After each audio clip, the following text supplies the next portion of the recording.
In this video, I'm going to show you how you can post a screenshot on Steam. So first open up Steam, then go to Steam in the top left hand corner, click on Settings, then go to In-Game and just make sure Enable the Steam overlay is checked. Once you've done that, you can then go ahead and load up any game. Now once you're in a game, you can take a screenshot by clicking F12 on the keyboard and you will get a pop-up here telling you the screenshot was taken. If you want to upload a screenshot to Steam, hold Shift and Tab on your keyboard and that will open up this in-game window. From here you can go to Recordings and Screenshots.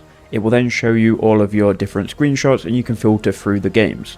Then right click and then click Share on the screenshot you want to share. Then click Share on Steam. You can then add a caption and you can choose the visibility. I'm going to change it to public and then click Upload. So we can go to our Steam username. And then here in screenshots, you can see the screenshot we just posted.